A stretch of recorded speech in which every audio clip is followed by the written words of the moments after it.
Démarre par la chronique du jour aujourd'hui comme niñ ko waxee tout à l'heure dañuy am benn honneur bu baax a baax dalal ki leen di Makhou Mandela yaakaar naa tur bi il n'est plus à présenter dañ ko daan dégg rek wala mu nekk dans l'ombre ñun la ñuy gis ñuy wax mais daanaka ci moom la ñuy rootee nekk nit ku nga xamante ni en tout cas bëri na ci ñu muy xelal xam-xamam màcc bu baax a baax donc day baax parfois ñu andi ko devant les caméras mu daal di waxtaan ak ci li nga xamante ni moo di actualité bi donc Thioro Makhou Mandela lañ doon wax mais Fatima qui est joli entendu la dernière fois mu ne Makhou Thioro Mandela donc je t'appelle comme ça aujourd'hui. yéen daal loolu leen wax rek baax na. waaw sama nawle boobu moo ko fa am. mu ne ko loolu leen wax rek baax na yàlla na jàmm yàgg. ñu ngi kontaan pour ñëw fii donc bokk ak yéen plateau bi. donc fii moom xam nga ne sama kër la tamit. Walf yàlla na yàlla sottil lépp. oui amiin yaa rabbi sama téléphone bi nu muy def nii alors t'es bien habillé Makhou. merci beaucoup tey dama dem Yoff. waaw Yoff seeti ñoom Bintalaay. waaw jàmm rek la paix. waaw jàmm peace and love. mu ngoog alors on va commencer peut-être par cette actualité bi nga xamante ni dafa ñeel wàllum sous-région bi CEDEAO Alliance des États du Sahel jamono ji nekk benn confédération ñu jël le président Bassirou Diomaye Faye tabb ko comme médiateur ngir mu dox tànk jàmm ci diggante ñaari entité yooyu noo jàngatee lu ni mel ak mission bi nga xamante ni tey moom lañ ko nekk. Bon, je pense que CEDEAO ak léegi waxatuñu alliance confédération des États du Sahel. confédération des États du Sahel bon seetloo y a eu une crise boobu nag je pense récemment la accéléré wu. même si tu remontes l'histoire Sahel yàgg na am problème. Dû par des problèmes géopolitiques mais aussi surtout par l'étendue de sa surface. te je pense di ñëwaat ci histoire boobu sax day yàgg. waaw mais la chose s'est accélérée. durant bi mu amee coup d'état au Niger. au Niger oui. donc accélération boo xam ni parce que tamit Bazoum ñoom dañ ko bëggoon réinstaller waat.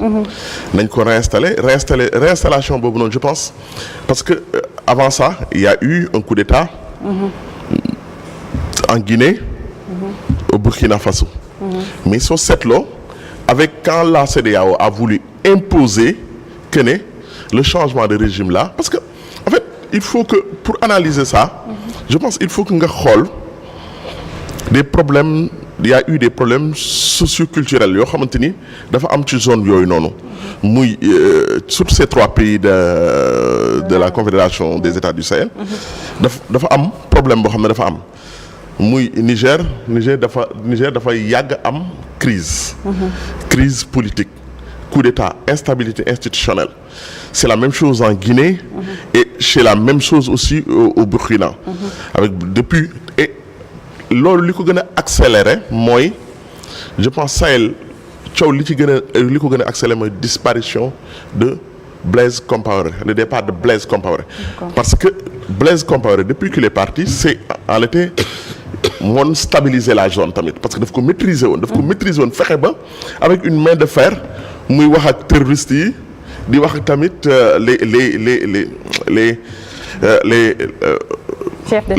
les démocrates donc muy wax ak ñoom. mais à un certain moment il avait tout fait à ce que ne moom qu'il soit un pion incontournable. et loolu aussi c'est de la mauvaise foi. donc depuis qu'il est parti tu vois que ne instabilité dafa am trop ci zone boobu noonu.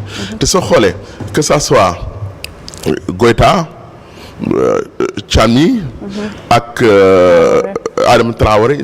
Ibrahima Traoré ñoom ñëpp c'est des putschistes. mais léegi putschistes yooyu noonu je pense ce problème là pour nga xool ko dafa am loo xamante ni il faut voir comment guérir le mal. comment guérir le mal on guérit le mal par la racine. ou bien parce que soo xoolee démarche su Bassirou Diomaye Faye. je pense ñu bëri dañu koy yuuxu di ko wax ne dafa war a génn. mais qu'est-ce qu'on perd parce que CEDEAO. parfois CEDEAO nit ñi dañuy fàtte ne CEDEAO c'est un marché de près de 350 millions d'habitants. avec des possibilités mu am ay possibilités yoo xamante ni. de finances yoo xamante ni c'est évalué à près de 687 milliards de dollars. donc loolu marché la boo xamante ni génn fa mënul ëpp avantage des fa génn fa mënul ëpp avantage des fa léegi nag qu'est-ce qu'il faut faire. Diomaye day xeex parce que j'ai entendu même des Sénégalais proposer à ce que ne Diomaye mu génn CEDEAO. Je pense que c'est de la pire bêtise. Ah bon? Non. Mais dugg toog CEDEAO aussi lan la ñuy apporter parce que Niger par exemple ñu ngi naan que bokk na ci pays yi gën a pauvre tey jii alors que l'on sait que tey jii réewum France yu ci bëri en tout cas uranium bi ñuy utiliser fa lañ koy jëlee te pourtant il continue à être pauvre. bul wax Niger kase. xam nga da ngay ñëw ci la Guinée. La Guinée fait partie des pays les plus riches en Afrique. gis nga loolu. La Guinée fait partie des pays qui ont plus d'eau en Afrique. Alors que les robinets en Guinée n'ont pas d'eau. La Guinée am fleuve mu ëpp war na potentiel électrique bi mu am bëri à part Congo bëriwul ñu ko am en Afrique. Pourtant Guinée amul ko électricité. Je pense que le problème qui se pose, c'est un problème de leadership et de leader. Mais nit ki du gedd alalam. Nit du gedd alalam. Ça c'est une mauvaise stratégie que ne ñu génn parce que la tendance est à l'intégration. ñëpp dans le monde la mondialisation a fait que la tendance est devenue vraiment à l'intégration. Léegi est-ce que génn CEDEAO boobu noonu avec un marché de près de 350 millions d'habitants ak nga dem créer Sahel nga créer confédération parce que li ñuy proposer mooy na dëkk yi nekk CEDEAO ñi nga xam ne mënuñoo ànd ak ñenn ñi ñu génn dem Sahel. Mais doyen mën na seede CEDEAO fi mu yegg c'est un processus d'intégration loo xamante ni c'est vrai que 75 le effectif mais c'était bien avant 1960. Léegi est-ce que da ngay reprendre ce même processus là pour créer waat leneen loo xam ne tout en sachant que li nga defoon ngay defaat non. Et je pense li nit ñi di wax mooy la CEDEAO est trop infectée par la présence française. Mais soxna Salma. bool boo ci nekkee mu am koo xam ne nit ñi dañu jàpp ne kat waru fee ñëw sukk ni ñu war a def mooy lan parce que tamit on est 60 ans après les indépendances il est temps que ñu xam ne mën nañoo dem sans la France. loolu il faut que ces pays là sachent que ne ñoom mën nañ dem sans la loolu problème de leadership la. mais loolu est-ce que mën na nekk avec cette CEDEAO bi ngay wax que dañu war a continuer ci siège. xam nga y a une CEDEAO soo xoolee gars yi dañuy prôner la CEDEAO des peuples. Parce que contrairement à la CEDEAO des dirigeants. Mais soo seetloo bu baax CEDEAO li ñu réussir te loolu c'est les peuples qui l'ont réussi. Gis nga le phénomène de Pastef nekkatul juste pour le Sénégal. Il y a beaucoup de pays de la sous-région loo xamante ni le phénomène même est-ce que tu sais que ne su ñuy wax l'allié naturel de la France c'est ces deux pays-là sur la CEDEAO. dañu lay wax la Côte d'Ivoire et le Sénégal. Mais est-ce que xam nga ne le sentiment anti-français est né en Côte d'Ivoire? Le sentiment anti-français est né en Côte d'Ivoire. Le Sénégal de Macky Sall. Non xam nga Macky Sall li Macky Sall doon incarné ak ce que le peuple vit il y a eu un monde d'écart. Parce que le peuple je pense que bokk na ci li yóbbu le Pastef au pouvoir mooy lan que ne le sentiment anti-français là a été nourri tamit par Pastef. te loolu c'est pas tout simplement au Sénégal. dama ne la l'allié naturel les deux alliés naturels nekk bokk na ci le Sénégal et la Côte d'Ivoire. Mais Ado soo demee en Côte d'Ivoire Ado c'est un allié mais la population gëmuñu li mu gëm léegi ce pays là donc de fil à aiguille ce travail là. dafay dem ba ça touche toute la sous-région. que ne ñoom kat les peuples là. suñu ci kiiwee comme le changement s'est déroulé au Sénégal ça va se dérouler dans tous les pays. léegi nag loolu le processus là et du lu yomb parce que tamit li mu jaral France pour mu rester daf ñu ko nit ki suy jël sa alal li mu ko jaral pour mu jël sa alal daf la ko war a jaral yow pour nga téye sa alal. li mu jaral France pour mu rester sur la CEDEAO. La France n'est pas de la CEDEAO, mais la France a une influence considérable dans la CEDEAO. Mais qu'est-ce qu'il faut faire? Est-ce que dañoo war a gedd la CEDEAO parce que la France y est présente, wala dañu war a fexe ba seppi loxo France teggi na les pays de la CEDEAO gel ko seen bopp.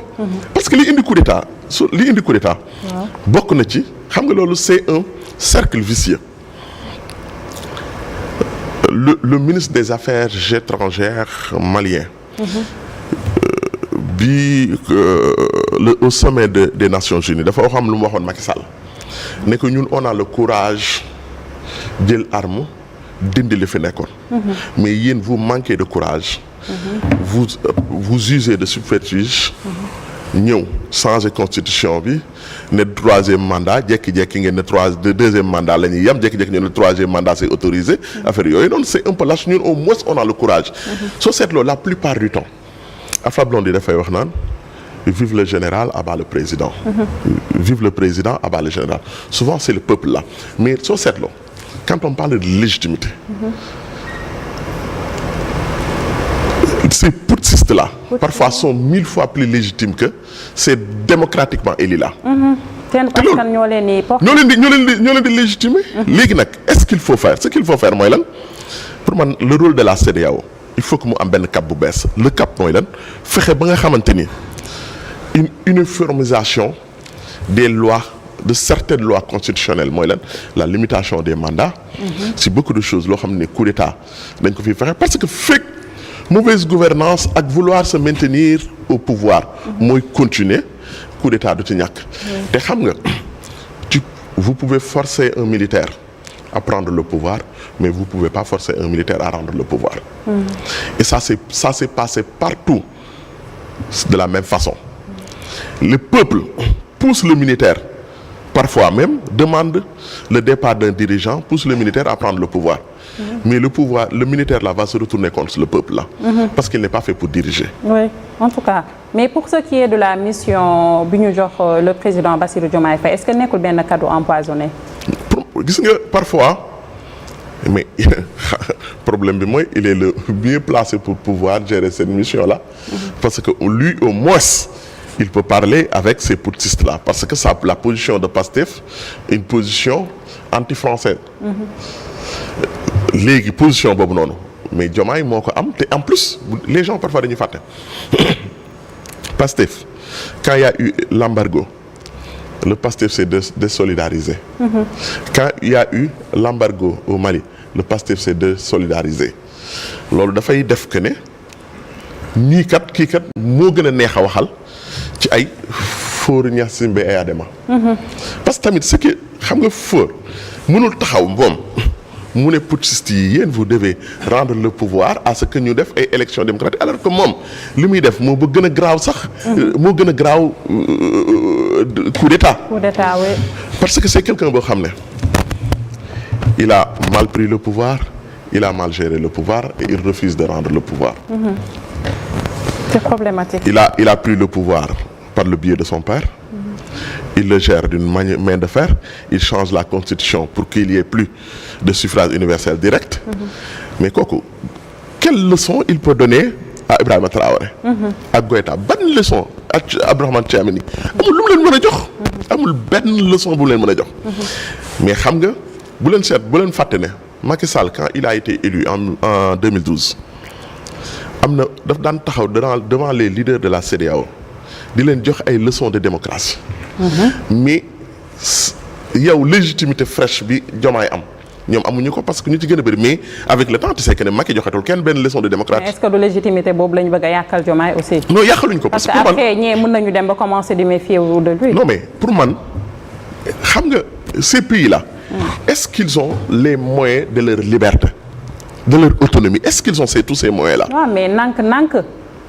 Bon tu peux pas te lever du jour au lendemain rek am yooyu noonu yëpp. nank pas à pas ngay def ba am benn souveraineté. Salma tous ces pays là xam nga tous ces pays là ñoom déjà xam nga le Mali le Maroc les a proposé des débouchés maritimes mais en dehors de la Guinée te xam nga ne développement le port guinéen n'est pas aussi développé que le port sénégalais te ñoom ñu ci gën a bëri Burkina vit à travers aussi la Côte d'Ivoire est-ce que yaa ngi comprendre léegi qu'est-ce qu'il faut faire même su fekkee le Maroc les a proposé des débouchés maritimes parce que mais soo xoolee Maroc ak ñoom amuñu frontière qu'est-ce qu'il faut faire il faut créer un pont mais mënoo tamit marché bi nga am ni intégration bi nga am ni des années capitalisées yow la tendance est à l'intégration partout dans le monde c'est ce qui fait que le Maroc a demandé des partenariats économiques ou bien une intégration dans la CEDEAO. Dans la CEDEAO, d'accord. Mais loolu dëkk boo xam ne Maroc ak potentiel bi mu am ne quand il s'est retourné vers l'Union européenne pour mën a bokk foofu noonu parce que le Maroc a beaucoup poussé pour dugg Union européenne. mënu ko qu'est-ce qu'il faut faire dafa retourner sur la CEDEAO parce que à part marché bu amul marché Union européenne mais marché CEDEAO près de 350 millions d'habitants. Diomaye il a intérêt à préserver cette union-là. Mais la folie xam nga parfois dof gi weesuwul nga ne nañu génn CEDEAO dem parce que tu crées beneen intégration ngay créé waat.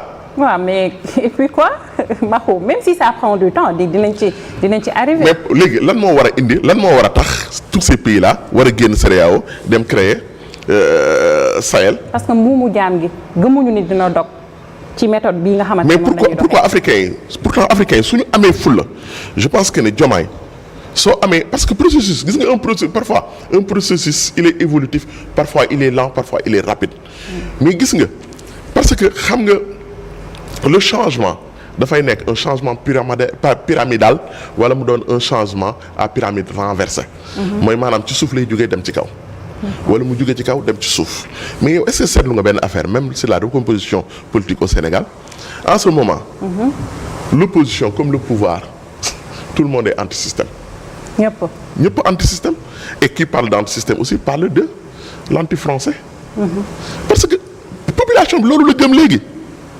qu'est-ce qu'il faut faire et la même chose ce qui se passe au Sénégal ça se passe au Mali parce que problème bi mooy Mali il y a eu des embargos mais la population est derrière son leader c'est la même chose au Burkina et c'est la même chose aussi peut-être en Guinée de moindre mesure parce que waa ji légitimité bi mu amoon popularité bi mu amoon dafa wàññi bu baax a baax tappale moo fa am en tout cas on attend de voir dafa mel ni kon yow jàppoon ne c'est une mission impossible lu ñu tabb le président Bassirou Diomaye Faye mais comme waxtu wi daf ñoo xoj ñu dem rek ci deuxième sujet bi on sait aussi que le président de la République dina janoo ak taskatu xabaar yi ce samedi inchallah am benn conférence de presse bu nga xamante ne dina ko amal ak la presse nationale.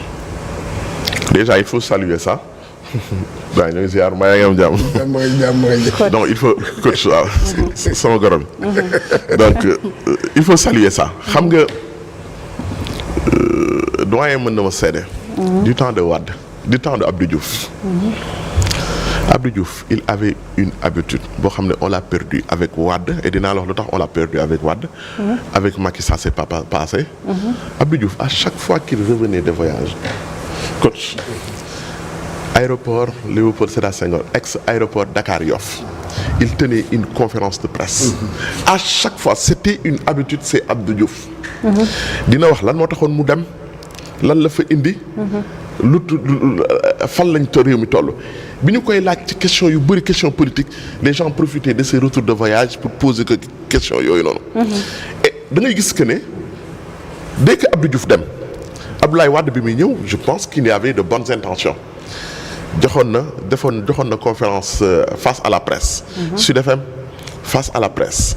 Walfadjri bii joxoon na ko. mais parfois il y a eu des débordements parfois ce choc là qu'il y a eu entre Abdoulaye Wade et Mamadou Ibra Kane. ci moment boobu la am. après là on lui a conseillé d'arrêter ces conférences de presse là. parce que il avait jugé que ne. question bi ko Mamadou Ibra Kane posé woon c'était de l'insolence léegi xam nga kon ab Macky Sall ba muy ñëw Macky Sall moom ba muy ñëw. dafa ne woon soo seetloo am na benn question yàggul sax ça doit être de 4 ans 5 ans. quand le journaliste lui a posé la question que mais monsieur le président. vous êtes l'homme le plus vous êtes inaccessible. Qu'est-ce qu'il a répondu? Je suis l'homme le plus accessible au monde. D'accord. kon da ngay saluer le fait que te yaakaar ne dina continuer dina am pérennité. mooy lan face à la presse mais tamit soo seetloo. mais am na ñuy xataraayu de. am na ñoo xam ne nee nañ woowuñu leen. waaye dañ leen waroon woo nag. ñu doon xaar deuxième tour et autres mais est-ce que mën nañu woo toute la presse. non c'est ça mënuñu woo ñëpp tamit ça je pense que ne su ma juumul il y a 2 télévisions. oui. il y a Walf et il y a. GFM. GFM RTS normal. Sud FM c'est la radio. oui. il y a APS. Et sans limite comme la presse en ligne. La presse en ligne, oui. donc ñëpp woowuñu ñëpp. mais est-ce que mënu loon def comme Ablaye Wade. Ablaye Wade yaa ngi koy wax fii man sax man demoon naa ci conférence de presse boobu. Ablaye Wade bi muy avant muy am choc bi ak ñoom Mamadou kii yooyu yëpp mais premier face à face ak presse am salle de banquet la woon. waaw c'était toute la presse. toute la presse était invitée. ñëpp dafa ñëw comme ça mu mun a xam lan moo xew ci dëkk bi. ñëpp était là tout le monde était là. je m'en souviens man j'étais là-bas dégg nga dooy posé da ngay kii. ci la amoon intercalation ak trois questions. mais coach yow toute la presse laa wax de fii Sénégal yow est-ce que xam nga kan mooy toute la presse. Sénégal gi non loolu laa lay wax dama ne. non c'est bu ma nee toute la presse attends. su ma nee toute la presse. xam nga am na ñoo xam ne man boolewuma leen ci man. Cheikh Tidiane tey boo ma doon jox tey jii. parce que ak lu mu dee yàgg naa ci presse bi. te ñoom am nañu ay nit yoo xam ne ci seen cellule de communication xam nañu la presse sénégalaise. xam nañu ñan ñooy presse loolu laa lay wax. mais néew ma la ñëpp nag parce que am na ñoo xam ne ñoom. gàddu sa micro ne. voilà yooyu dafa fi bari en fait loolu moo tax may wax loolu mais est-ce que loolu aussi lii aussi mënul nekk genre mbir moo xam ne à tour de rôle lay doon beneen yoon buy defaat beneen conférence de presse convoqué waat ñeneen ñi par exemple. mais dernière conférence bi Macky Sall defoon c'était toute la presse n'était pas invitée hein. Il y avait des organes qui étaient ciblés pour ñu ñëw. am na ñu ko déploré am na ñu ko déploré woon donc parfois tu te rends compte que ne c'est normal que man li ma xamul rek mooy quels ont été les critères de sélection. loolu je pense c'est les questions qu'il faudra se poser là. naka lañ est-ce que du yaama neex parce que nguur tamit du dox ci yaama neex. parce que c'est des amis non nguuru doxee noonu. waaw mais par exemple presse yi ñu choisir boo nee Walfadjri. non c'est non boo nee toute cette presse là elle est légitime. je pense que ne ñi fa dem ñëpp amul ku fa dem koo xamante ni je pense que tu te dis que ne kii il n'a pas sa place là-bas. ça aussi il faut être honnête. peut-être que mën nañ ko yokk wala mënuñu ko yokk loolu c'est ñoom ñoo xam parce que tamit quand tu communiques c'est à toi de choisir ban format nga bëgg a def parce que. L'objectif d'une communication c'est de faire passer un message bu la wóoree ne format bi yow àndul ak li nga bëgg a def. mais tu changes ce format-là. adapté ko à ce que ne yow tu as besoin de 5 journalistes en face de toi tu as besoin de 5 organes ñoom ñooy choisir ku nekk benn lay yónni ku nekk benn lay yónni. mais format bi c'est discuté en préalable je pense que ne yéen ñoom envoyé nañ leen fii ay émissaires comme quoi ou bien. une note comme quoi que ne naka ngeen ñëw def une réunion de préparation. loolu mën na ci nekk léegi man ce que je dois accepter comprendre une chose que ne gis nga parfois le premier problème ñaar yi ñooy problème yi gën a rëy ci nguur. ñaar yi le problème du chômage et le problème de la communication. Quand tu règles ces 2 problèmes-là règle nga presque 70% de lu problème yi ngay dajaloon.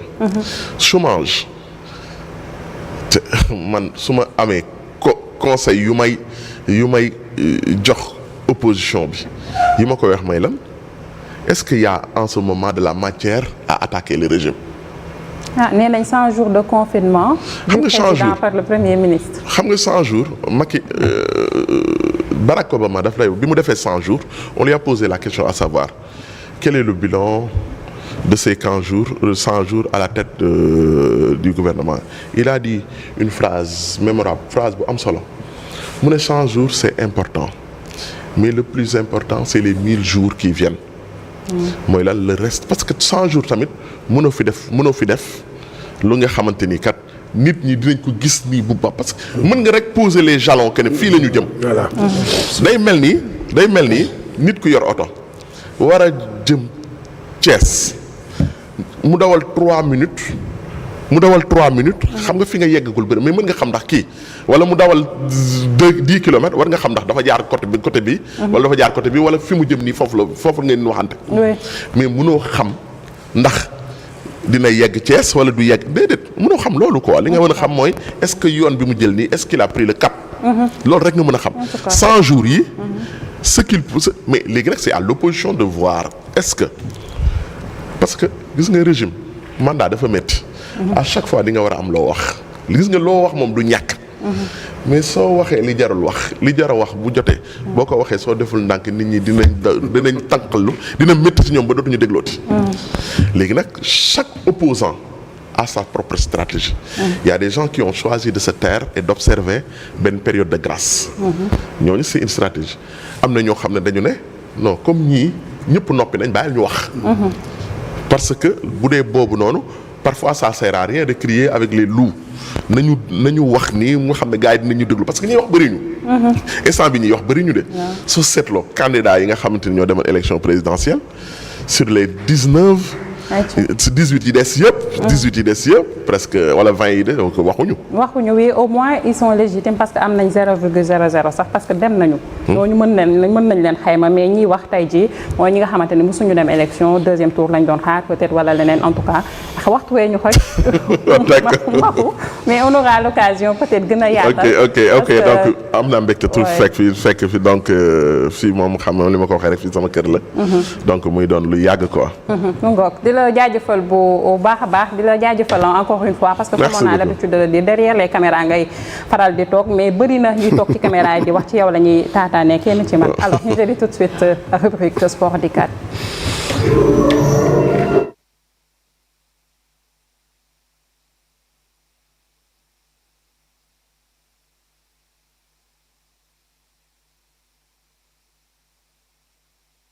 coach un sa sujet waa dëgg la yow fi mu ne nii participer nga ci rubrique bi te nuyoo ko